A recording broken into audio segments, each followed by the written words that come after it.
Hello everyone, स्वागत है आपका इग्नू वाले चैनल पर। तो चलिए आज पढ़ते हैं BANC 108 जिसका आपका कल एग्जाम है, theories of culture and society. English medium की आपकी ये क्लास रहेगी। कुछ इंपॉर्टेंट महत्वपूर्ण टॉपिक्स पर बात करेंगे जो आपके दिसंबर 2024 के क्वेश्चन पेपर में आए थे और चांसेस हैं कि आपके जून 2025 में भी वो आए, यानी कि कल के पेपर में भी आप कह सकते हैं कि चांसेस हैं कि क्वेश्चंस रिपीट हों। ठीक है, बाकी आप जानते ही हैं कि क्वेश्चंस क्या होते हैं, हमारे रिपीट होते हैं। तो मैंने कोशिश करी है कि आपको वो टॉपिक्स करवा पाऊँ, वो महत्वपूर्ण टॉपिक्स करवा पाऊँ जो आपके एग्जाम में आपकी हेल्प करेंगे। इसमें सबसे पहला क्वेश्चन है एथनोग्राफी से आप क्या समझते हैं। साथ ही साथ सेकंड क्वेश्चन आएगा मेजर आइडियाज़ आपने डिस्कस करने हैं या उन पर नोट लिखना है, लेकिन वो मेजर आइडियाज़ किसके, मैनचेस्टर स्कूल के। ठीक है, उसके बाद यहाँ पे तीसरा क्वेश्चन आएगा, यहाँ पर हमें कॉन्सेप्ट बताना है और साथ ही साथ मेथड बताना है कल्चर मैटरिज्म का। उसके बाद इवोल्यूशनरी थ्योरी और उसके बाद न्यू इवोल्यूशनरी थ्योरी पर चर्चा करेंगे। ये आज की क्लास के हमारे 5 टॉपिक्स हैं जो कि हम बहुत अच्छे से अपना पढ़ने वाले हैं। ठीक है जी, बिना देरी करते हुए क्लास को स्टार्ट करते हैं। सबसे पहले क्वेश्चन से शुरू करते हैं। एथनोग्राफी, एथनोग्राफी क्या होती है? आप कहेंगे एक रिसर्च मेथड है, ठीक है, जो कि क्या किया जाता है, यूज़ किया जाता है अध्ययन करने के लिए। लेकिन अध्ययन किसका किया जा रहा है? लोगों का, कल्चर का, कम्युनिटीज़ का। हमें पता है हमारे पास BANC 108 है, बी को छोड़ दो, यहाँ पर हमारे पास BANC है, बी छोड़ दो, सी छोड़ दो। यहाँ पर आपके पास जो AN है वो AN क्या है? वो है आपका एंथ्रोपोलॉजी। और एंथ्रोपोलॉजी क्या करता है? मानव विज्ञान, मानव विज्ञान करता है। मानव के बारे में, मानव के बिहेवियर के बारे में, सोसाइटी के बारे में, उसके इवोल्यूशन के बारे में आप कहेंगे अध्ययन करता है। तो सेम यहाँ पर एथनोग्राफी क्या है? एंथ्रोपोलॉजी में ही पढ़ रहे हैं तो क्या है आपकी एथनोग्राफी? रिसर्च मेथड है जो कि एंथ्रोपोलॉजिस्ट क्या करते हैं, यूज करते हैं इस मेथड को। किस लिए? पीपल पर, कल्चर पर, कम्युनिटीज़ पर, बट कैसे? बाय ऑब्जर्विंग, ऑब्जर्व करते हैं। ठीक है, साथ ही साथ इंटरेक्ट करते हैं उन लोगों के नेचुरल इन्वायरमेंट के साथ।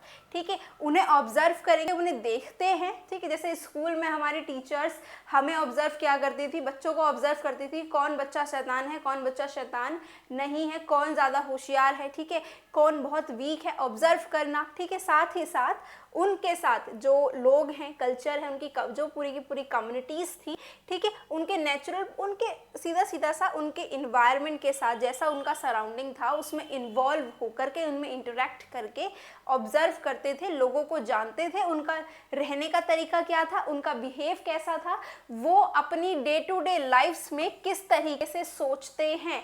यही आपकी क्या कहलाती है? एथनोग्राफी कहलाती है। ठीक है जी, समझ गए? सीधा सीधा सा एथनोग्राफी का मतलब है यहाँ पर इस टाइम को स्पेंड करना लोगों के साथ और उन लोगों को, आप कहेंगे उन लोगों का जो जीने का तरीका है उसको सीखना ही कहलाता है एथनोग्राफी। कैसा एक व्यक्ति जो है बोलता है, कैसे वर्क करता है, कैसे खाता है, कैसे सेलिब्रेट करता है, कैसे प्रे करता है, कैसे लिखता है, हर एक चीज़ आप कहेंगे एथनोग्राफी में ऑब्जर्व की जाती है लोगों के साथ टाइम को स्पेंड करके।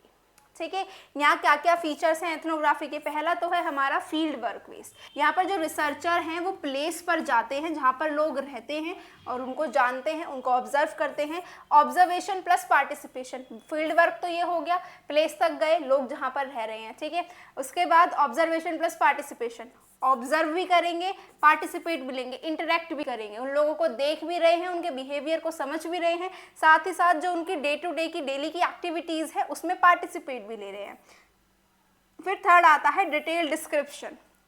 ये देता है एक रिच, डीप और detail picture of a community. किसी भी कम्युनिटी की आप कहेंगे एक रिच, डीप और एक आप कह सकते हैं पूरी की पूरी डिटेल देता है कौन? एथनोग्राफी। ठीक है जी, प्रोवाइड कर देता है पूरी की पूरी इंफॉर्मेशन लोगों का, आप कह सकते हैं लाइफ के बारे में और साथ ही साथ उनके बिहेवियर के बारे में। ठीक है, जैसे कि अगर हम एक एग्जांपल ले लें, एक रिसर्चर जाता है उड़ीसा में। ठीक है, उड़ीसा में जो आप कहेंगे ट्राइबल कम्युनिटी है,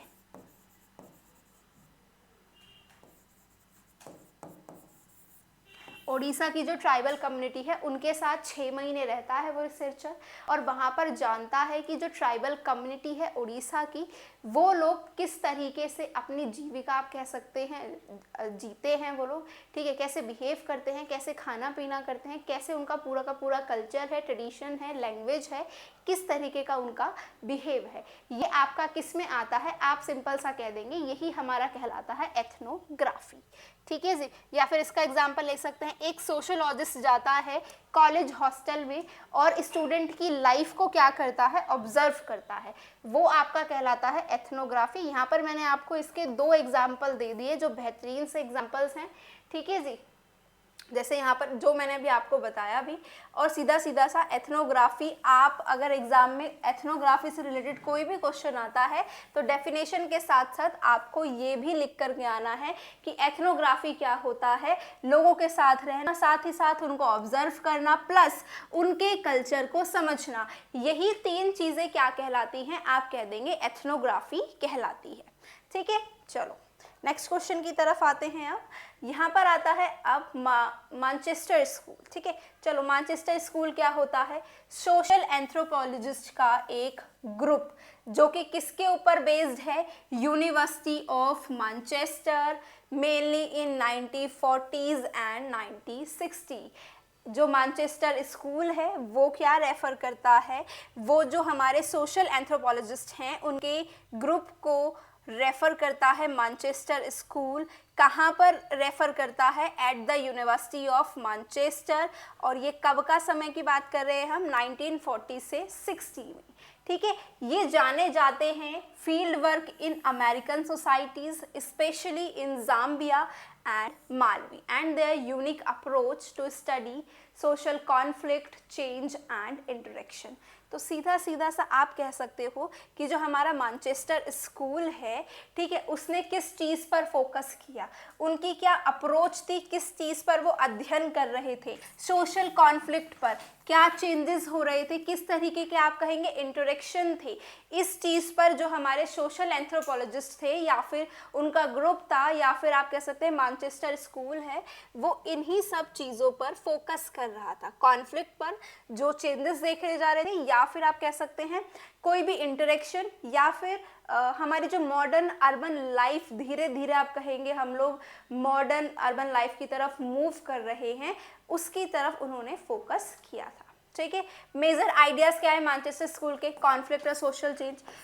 एंथ्रोपोलॉजिस्ट ने क्या किया, आप कहेंगे जो देखते हैं सीधा सीधा सा आप यहाँ पर कह सकते हैं, मैनचेस्टर स्कूल्स ने फोकस किया था कॉन्फ्लिक्ट पर, टेंशन पर, चेंज पर विद इन सोसाइटी। एक सोसाइटी में रहने वाले लोग, ठीक है, उन लोगों का आप कहेंगे कॉन्फ्लिक्ट है, वो लोग बहुत ज़्यादा क्या करते हैं, स्ट्रगल करते हैं, ठीक है, नॉट जस्ट नेगेटिव, लेकिन आप कह सकते हैं वो अपने सोशल ऑर्डर को मेंटेन करने की कोशिश करते हैं, ठीक है।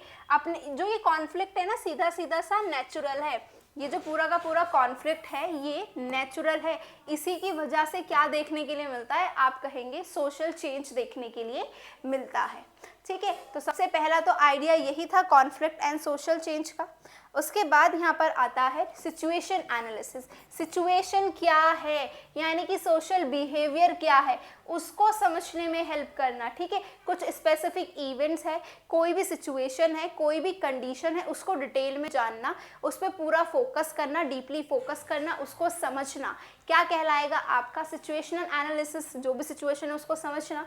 उसके बाद है एक्सटेंडेड केस मेथड। ये जो मेथड है ये जाहिर सी बात है किसी भी एक सिंगल, जहाँ पर आपको केस मेथड देखने के लिए मिलेगा ना, जहाँ पर आपको केस मेथड देखने के लिए मिलता है, उसका मतलब है किसी भी एक सिंगल केस पर बहुत गहराई से अध्ययन करना समय लेकर के। जैसे कि हम यहाँ पर एग्जाम्पल ले सकते हैं अपने सीआईडी का।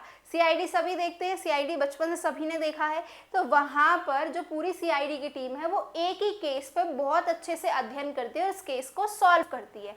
आपके पास वो बेशक 1 घंटे का 1.5 घंटे का नाटक आता सही, ठीक है, लेकिन इन रियल लाइफ में आप कहेंगे अगर ऐसे कुछ केसेस होते हैं तो उन्हें उनके लिए बहुत समय लगता है, ठीक है। एक ही सिंगल केस पे बहुत गहराई से क्या करना होता है, अध्ययन करना होता है, वही आपका क्या कहलाता है, केस मेथड कहलाता है या फिर केस स्टडी कहलाता है। उसके बाद आता है अर्बन एंथ्रोपोलॉजी। ये क्या है, यहाँ पर कह सकते हैं अर्बन एरियाज पर स्टडी करना, अर्बन टाउन्स में, जो अफ्रीका में अर्बन टाउन्स और अर्बन एरियाज थे उन पर क्या किया जा रहा था, अध्ययन किया जा रहा था। सिर्फ रूरल विलेज पर ही नहीं, जो ग्रामीण क्षेत्र थे, जो ग्रामीण एरिया थे ना, उनको ही हम कहेंगे उन पर ही स्टडी की जा रही थी। इवन जितने भी टाउन्स और सिटीज थे उन पर भी अध्ययन किया जा रहा था। ठीक है, चलो फिर फोकस ऑन सोशल नेटवर्क्स पे भी फोकस कर रहे थे। लाइक आप कह सकते हैं यहाँ पर ट्राइब्स और किनशिप को ही छोड़ के जो पर्सनल रिलेशनशिप होते हैं लोगों के, जो लोग सोसाइटी में अपने नेटवर्क बनाते हैं, कनेक्शंस बनाते हैं। ठीक है, हम सभी का क्या होता है, सोसाइटी में कनेक्शन होता है, हम सभी के फ्रेंड्स रिलेटिव्स होते हैं, आस पड़ोस में व्यक्ति होते हैं जिससे हम बातचीत करते हैं। ठीक है, वो सारी चीज़ें आप कह सकते हैं क्या कहलाया, आप कहेंगे उस पर भी फोकस किया गया सोशल नेटवर्क्स पर। ठीक है जी, हमारे कुछ फेमस स्कॉलर्स हैं मार्चेस्टर स्कूल के, जो ये रहे आपको कुछ एग्जाम्पल है इनमें से याद करके रखने हैं। ठीक है, एग्जाम में अगर क्वेश्चन आएगा तो आप इसे लिख करके आएंगे। ठीक है, चलिए अब आगे बढ़ते हैं नेक्स्ट क्वेश्चन की तरफ। यहाँ पर हमसे पूछता है, अब क्वेश्चन है main concept of cultural materialism. क्या पूछा गया है, कल्चर मैटेरियलिज्म। चलो ये पढ़ते हैं, ये क्या होता है। सीधा सीधा सा एक आप कहेंगे कल्चर मैटेरियलिज्म क्या है, एक अप्रोच है। कहाँ पर है, एंथ्रोपोलॉजी में है और सोशियोलॉजी में है। जो क्या कहती है, यहाँ पर कहा जा रहा है मटेरियल थिंग्स लाइक इन्वायरमेंट है, इकोनॉमी है, टेक्नोलॉजी है और रिसोर्सेज जो है वो shape culture more than ideas और बिलीफ्स। इन्हें डेवलप किसने किया था, ये पूरी की पूरी जो डेफिनेशन है इसे डेवलप किया था मार्विन हैरिस ने 1960 में।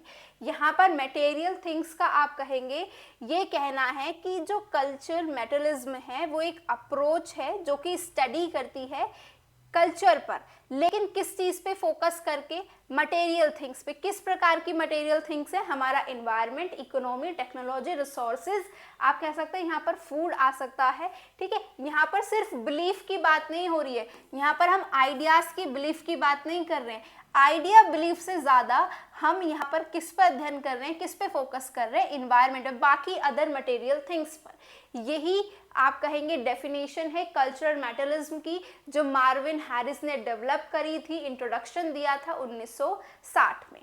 ठीक है, यहाँ पर हमारे पास 3 लेवल्स आते हैं कल्चर के, जिसमें सबसे पहला आता है इंफ्रास्ट्रक्चर में आती है 3 चीज़ें। सबसे पहला है बेसिक नीड। क्या होता है हमारा, रोटी, कपड़ा, मकान। ठीक है, यहाँ पर आता है फूड, शेल्टर और रिप्रोडक्शन। इंक्लूड क्या किया जाता है, इन्वायरमेंट है, टेक्नोलॉजी है, इकोनॉमी है। जैसे कि हम यहाँ पर एग्जांपल ले सकते हैं, farming tools, water supply, land use, ये आ जाता है किसमें, इंफ्रास्ट्रक्चर। और इंफ्रास्ट्रक्चर क्या है, आप कहेंगे बहुत ज़्यादा ज़रूरी होता है और साथ ही साथ बेसिक लेवल भी है कल्चर मैटेरियलिज्म का। ठीक है, चलो उसके बाद आता है स्ट्रक्चर लाइक सोशल ऑर्गेनाइजेशन, यानी कि सभी की फैमिली होती है, क्लास होता है, पॉलिटिक्स होती है, इकोनॉमिक्स होती है like caste system, joint family, market system. ये किस में आता है आपका, ये आता है स्ट्रक्चर में, यानी कि इसे आप कह देंगे ये हमारा होता है मिडल लेवल। ठीक है, उसके बाद आता है सुपर स्ट्रक्चर के बाद यानी कि बिलीव्स, हमारे रिलीजन, हमारा आर्ट, वैल्यूज यानी कि रिचुअल्स, मिथ, फेस्टिवल, ये सारी चीज़ें इसमें आती हैं, सुपर स्ट्रक्चर में आता है। और ये आता है हमारा टॉप लेवल में। तो हमारे पास 3 लेवल हैं। ठीक है, एक तो हमने अभी पढ़ा कौन सा, इंफ्रास्ट्रक्चर वाला, जो हमारा बेसिक लेवल है। उसके बाद सेकंड पढ़ा स्ट्रक्चर, जिसे हम मिडल लेवल कहेंगे। और तीसरा हमने पढ़ा सुपर स्ट्रक्चर, जिसे हम टॉप लेवल कहेंगे। ठीक है जी, अब यहाँ पर मेथड्स पढ़ लेते हैं कल्चर मैटेरियलिज्म के, जिसमें सबसे पहला है साइंटिफिक और ऑब्जेक्टिव। यहाँ पर फोकस किया जाएगा ऑब्जर्वेबल फैक्ट्स पर। जितने भी ऑब्जर्वेबल फैक्ट्स हैं उन पर हम फोकस करेंगे, जैसे कि कैसे ऐसे फैक्ट्स हैं, पॉपुलेशन साइज पर, इकोनॉमिक सिस्टम कैसा चल रहा है, या फिर फार्मिंग टेक्निक्स कैसी हैं, इन सभी चीज़ों पर क्या करना, ऑब्जर्व करना। ठीक है,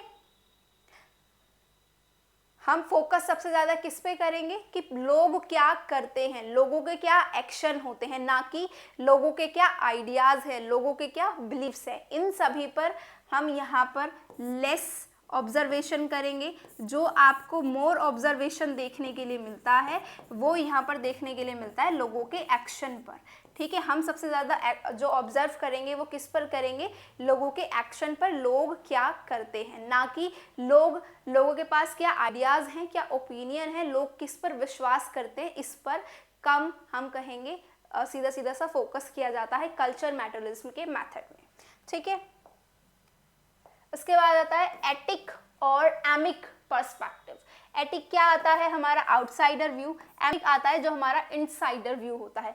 आउटसाइडर यानी कि जो रिसर्चर्स के द्वारा यूज होगा, जो रिसर्चर्स देखेंगे। इनसाइडर जो लोग बिलीव करते हैं, जो हम लोग बिलीव करते हैं। ठीक है जी, तो यहाँ पर जो हमारा कल्चरल मैटरिज्म है वो प्रेफर करता है एटिक अप्रोच को।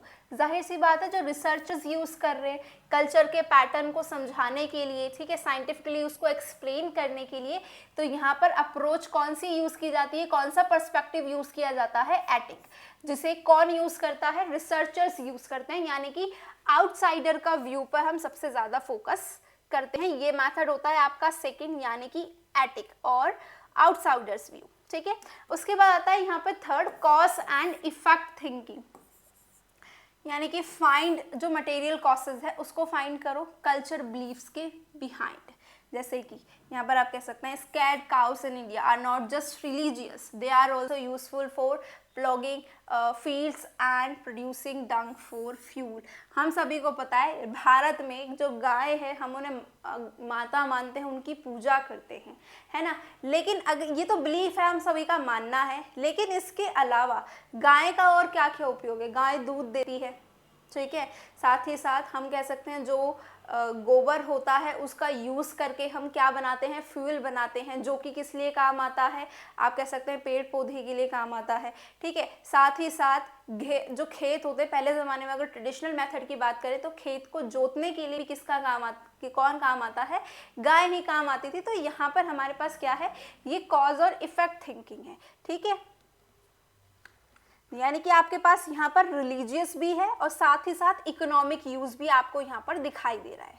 ठीक है ना, चलो अब बढ़ते हैं नेक्स्ट क्वेश्चन की तरफ। नेक्स्ट क्या है हमारे पास, इवोल्यूशनरी थ्योरी क्या है। इवोल्यूशनरी थ्योरी क्या है, ये एक तरीका है एक्सप्लेन करने का कि जो सोसाइटीज़ हैं और जो कल्चर चेंजेस हैं वो कैसे क्या हैं, आप कहेंगे डेवलप किए जाते हैं समय के अनुसार। इवोल्यूशन यही होता है, समय के साथ साथ आपको देखने के लिए मिलता है इवोल्यूशन। ठीक है, हर प्रकार से आप कह सकते हैं इवोल्यूशन। जैसे अगर आप एग्जाम्पल ले लें भारत का ही, ठीक है, 1947 से पहले हमारा भारत कैसा था। ठीक है, जब क्या कह सकते हैं हम, हमारे पास सीधा सीधा सा हमारे पास स्वतंत्रता नहीं थी। ठीक है, हम ब्रिटिश रूलर कॉलोनियल रूल के अंडर थे। ठीक है, तो क्या समय था उस समय। उसके बाद आप कहेंगे समय के अनुसार भारत जो है, भारत में आपको चेंजेस देखने के लिए मिलते हैं, सोसाइटीज़ में चेंजेस देखने के लिए मिलते हैं, और ओवर टाइम ये चेंजेस क्या हैं, होते रहते हैं। यही क्या कहलाता है, आपका इवोल्यूशन कहलाता है। इवोल्यूशनल थ्योरी भी यही है कि समय के साथ साथ कैसे जो सोसाइटी है और जो उसका कल्चर होता है वो चेंज होता है, साथ ही साथ डेवलप होता है। ठीक है, लेकिन सिंपल से कैसी फॉर्म में, कॉम्प्लेक्स फॉर्म में। ठीक है, ये कहाँ से आया, ये जो आइडिया आया, ये आया बायोलॉजिकल इवोल्यूशन से। बायोलॉजिकल इवोल्यूशन किसने दिया, चार्ल्स डार्विन की थ्योरी थी।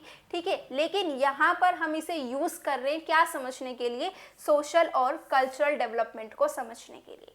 ठीक है, यहाँ पर हम जो अपनी इवोल्यूशनरी थ्योरी है उसको समझने के लिए यूज़ किया जा रहा है कि हमारा जो सोशल और जो कल्चरल डेवलपमेंट है, जो चेंज है, वो किस प्रकार से होता है, कैसे होता है, क्या चेंजेस आते हैं, कैसे चेंजेस आते हैं। ठीक है जी, जैसे कि यहाँ पर पढ़ें, ह्यूमन सोसाइटी इवॉल्व करती है स्टेज में, लाइक हम यहाँ पर बात करें primitive life to more advance and complex societies, यही तो है। आप यहाँ पर कह सकते हैं सीधा सा, पहले हमारी लाइफ कैसी थी, प्रिमिटिव लाइफ थी। ठीक है, उसके बाद अब हम एडवांस हो गए हैं। ठीक है, और अब हमारी एक जो सोसाइटी है वो एक कॉम्प्लेक्स सोसाइटी है ना। ये होती है आपकी इवोल्यूशनरी थ्योरी। आगे बढ़ते हैं।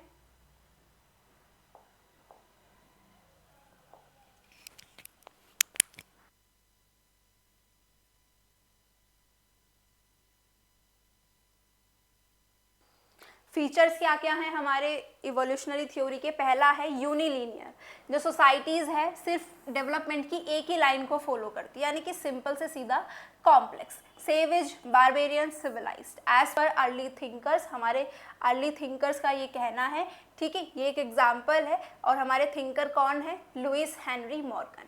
उसके बाद प्रोग्रेस ओवर टाइम, यहाँ पर बिलीफ है कि हर एक कल्चर, हर प्रकार का कल्चर, सारे कल्चर क्या है, फॉरवर्ड की तरफ मूव हो जाते हैं, समय के अनुसार इम्प्रूवमेंट लाते हैं, टूल्स में भी, लैंग्वेज में भी, गवर्नमेंट, हर प्रकार आप कह सकते हैं यहाँ पर आपको देखने के लिए मिलता है। सारी की सारी सोसाइटीज़ में बिलीफ कह सकते हैं प्रोग्रेस में, कि हम प्रोग्रेस करते हैं, हर एक चीज़ में आपको क्या देखने के लिए मिलता है? डेवलपमेंट, चेंज, प्रोग्रेस देखने के लिए मिलती है। कंपैरिजन ऑफ कल्चर्स, जो हमारे एंथ्रोपोलॉजिस्ट हैं वो कंपेयर करते हैं ट्राइबल सोसाइटीज़ को विद मॉडर्न यूरोपियन सोसाइटीज़ के साथ, ठीक है। तो यहाँ पर क्या हो रहा है? Tribal societies versus modern European societies, comparison हो रहा है। उसके बाद आता है डिटर्मिनिज्म, यहाँ पर डिटर्मिनिज्म व्यू भी आता है। यहाँ पर अज्यूम कर लिया जाता है कि हर एक सोसाइटी जो है must go through the same stage. यहाँ पर आप कहेंगे, माना जा रहा है, बिलीव है कि सारी की सारी जो सोसाइटीज़ हैं वो सेम स्टेज को ही क्या करेंगी? फॉलो करेंगी, उसी के साथ ही आगे बढ़ती जाएंगी, मूव करेंगी, ठीक है जी। ये फीचर्स हैं हमारे इवोल्यूशनरी थ्योरी के। चलो अब यहाँ पर क्रिटिसिज्म है, उसके बाद नेक्स्ट पे पढ़ेंगे जो हमारी न्यू इवोल्यूशनरी थ्योरी है। क्रिटिसिज्म क्या है? यूरोसेंट्रिक, इग्नोर्स डाइवर्सिटी और ओवर सिंप्लीफाई। यूरोसेंट्रिक, यहाँ पर वेस्टर्न कल्चर को ही क्या मान लिया गया? आप कहेंगे सुपीरियर मान लिया गया, और फाइनल स्टेज बता दिया गया इवोल्यूशन का। बट एक्चुअल में ये जो विश्वास था, ये जो बिलीफ था, ये रॉन्ग है, ठीक है। यहाँ पर सिर्फ ये कहा गया कि जो वेस्टर्न कल्चर है वही बेस्ट है, बाकी के जितने कल्चर हैं वो सब क्या है? बेकार है। तो पहला क्रिटिसिज्म तो ये। डाइवर्सिटी को यहाँ पर क्या कर लिया गया? सीधा सीधा इग्नोर किया। डिफरेंट सोसाइटीज़ है, अलग अलग तरीके से क्या करती है? डेवलप करती है। लेकिन क्या कहा गया? अभी हमने पढ़ा डिटर्मिनिज्म में कि सारी की सारी सोसाइटीज़, सारे के सारे कल्चर क्या हैं? एक ही आप कहेंगे तरीके को फॉलो करती हैं आगे बढ़ने के लिए, एक ही स्टेज को फॉलो करती हैं। ओवर सिंप्लीफाई, कल्चर जो है सिर्फ और सिर्फ प्रोग्रेसिंग नहीं है, यहाँ पर हमसे प्रोग्रेसिंग कहा गया, कभी कभी वो भाई बैकवर्ड भी जाता है और वो डायरेक्शन भी चेंज करता है, ठीक है। जो कल्चर है वो हमेशा क्या है? प्रोग्रेस नहीं होता है। तो बहुत सिंपल है यहाँ पर, टू सिंपल, ठीक है। कल्चर जो है बैकवर्ड भी जा सकता है और सडनली कभी भी चेंज देखने के लिए आपको यहाँ पर मिल सकता है। तो ये है हमारे इवोल्यूशनरी थ्योरी के कुछ क्रिटिसिज्म, ठीक है। चलिए आगे बढ़ते हैं। एक और हमारी लास्ट क्वेश्चन, आज का क्लास का लास्ट क्वेश्चन है। क्लास को ये क्वेश्चन कंप्लीट करके क्लास को एंड करेंगे, ठीक है। न्यू इवोल्यूशनरी थ्योरी क्या है? मॉडर्न वर्जन है, ठीक है। जो हमारी अर्लियर इवोल्यूशनरी थ्योरी है उसका डेवलप कब की गई? 20th सेंचुरी में की गई, जिससे कि हम कहेंगे प्रॉब्लम्स को करेक्ट किया गया। बट कैसी प्रॉब्लम्स? जो क्लासिकल इवोल्यूशनर्स थे, यानी कि अभी हमने थिंकर पढ़े थे मॉर्गन, ठीक है, वो ऐसे कुछ इवोल्यूशनरीज ये थे जो जिन्होंने थ्योरी दी थी, ठीक है। तो उसको करेक्ट किया गया था। जो भी प्रॉब्लम्स देखी गई थी क्लासिकल इवोल्यूशनरी थ्योरी में, उनको करेक्ट किया गया 20th सेंचुरी में। और उसके बाद जो न्यू आप कहेंगे थ्योरी बनकर आई, उसका नाम दिया न्यू इवोल्यूशनरी थ्योरी। अब हमारी जो ये थ्योरी है ये क्या कहती है? ये बताती है, अध्ययन करती है कि कैसे और क्यों जो सोसाइटीज़ है वो चेंज होती हैं, लेकिन without assuming that all cultures follow the same path. यहाँ पर बताया गया न्यू इवोल्यूशनरी थ्योरी में कि जो सारी की सारी सोसाइटीज़ हैं वो कैसे और क्यों चेंज हो रही है, ये तो बताया गया। लेकिन यहाँ पर ये अज्यूम नहीं किया गया जो हमारी इवोल्यूशनरी थ्योरी में अज्यूम किया था कि सारी की सारी सोसाइटी एक ही स्टेज को फॉलो करेंगी। यहाँ पर इसको न्यू इवोल्यूशनरी थ्योरी में इसे क्या किया गया था? आप कहेंगे अज्यूम ही नहीं किया गया, ठीक है। और ना ही ये बोला गया कि एक कल्चर ही बेस्ट है, बाकी के सारे के जितने भी कल्चर हैं, जितनी भी सोसाइटीज़ हैं वो बेकार हैं, ठीक है जी। ऐसा कुछ भी अज्यूम नहीं किया गया था न्यू इवोल्यूशनरी थ्योरी में। यहाँ पे मेन फोकस किस पे रखा गया था? टेक्नोलॉजी पे, इन्वायरमेंट पे, एनर्जी यूज़ पर और सोशल ऑर्गेनाइजेशन पे। उनका कहना था, उनका मानना था कि जो कल्चर है वो बेस्ड होता है कि कैसे एनर्जी को यूज़ किया जाता है और साथ ही साथ अपने इन्वायरमेंट को अडॉप्ट किया जाता है। मेन आइडियाज़ क्या थे? पहला था मल्टीलीनियर, ठीक है, अभी हमने पढ़ा था जो हमारी इवोल्यूशनरी थ्योरी थी उसमें यूनिलीनियर था, लेकिन यहाँ पर क्या है, मल्टीलीनियर है। ठीक है, पुरानी थ्योरी की जगह जो न्यू इवोल्यूशनर्स थे उनका मानना था, उनका बिलीव था कि अलग अलग सोसाइटीज़ क्या होती हैं, इवॉल्व होती हैं अलग अलग तरीके से। ठीक है, वो अपने इन्वायरमेंट पे, अपनी हिस्ट्री पर क्या होती हैं, डिपेंड होती है। हर एक सोसाइटी अपने इन्वायरमेंट पे, अपनी हिस्ट्री पर डिपेंड होती है और उसी के अकॉर्डिंग क्या देखने के लिए मिलता है, आपको चेंज देखने के लिए मिलता है। ये किसका कहना था, ये हमारे जो न्यू इवोल्यूशनिस्ट थे उनका मानना था। उसके बाद एनर्जी एंड टेक्नोलॉजी। जो एनर्जी है जो सोसाइटी यूज़ करती है, किस प्रकार की एनर्जी, वाइंड, वाटर, इलेक्ट्रिसिटी, तो ये आप कह सकते हैं डेवलप की जा सकती है। तो यहाँ पर इसका फॉर्मूला है culture equals to energy into technology. उसके बाद आया कल्चरल इकोलॉजी। जो सोसाइटी का कल्चर है वो डेवलप किस तरीके से होता है, उसके नेचुरल के, आप कहेंगे उसका जो रिस्पॉन्स है वो किसके बेस पर है, नेचुरल इन्वायरमेंट पर। ठीक है जी, यहाँ पर आप कह देंगे सीधा सीधा सा जो कल्चर चेंज होता है वो किसके ऊपर डिपेंड होकर के होता है, इन्वायरमेंट। ठीक है, जैसे कि जितने भी आप कहेंगे डेजर्ट ट्राइब्स हैं वो डेवलप करते हैं वाटर सेविंग टेक्निक्स को। जाहिर सी बात है यहाँ पर आप कहेंगे इन्वायरमेंट के अकॉर्डिंग क्या हो रहा है, सोसाइटी का कल्चर चेंज या फिर डेवलप देखने के लिए आपको मिलता है। No judgement of culture, culture पे किसी ने भाई कुछ कहा ही नहीं।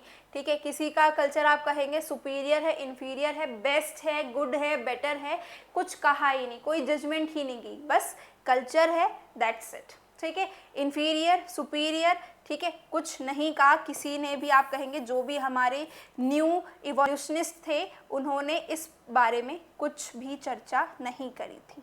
ठीक है जी, चलिए आज की क्लास में इतना ही रखते हैं। होप सो हमने आज की क्लास में 5 टॉपिक्स पढ़े, वो आपको समझ आए होंगे और वो आपकी एग्जाम में बहुत हेल्प करेंगे। बाकी मिलते हैं नेक्स्ट क्लास में। Thank you, bye bye, all the best.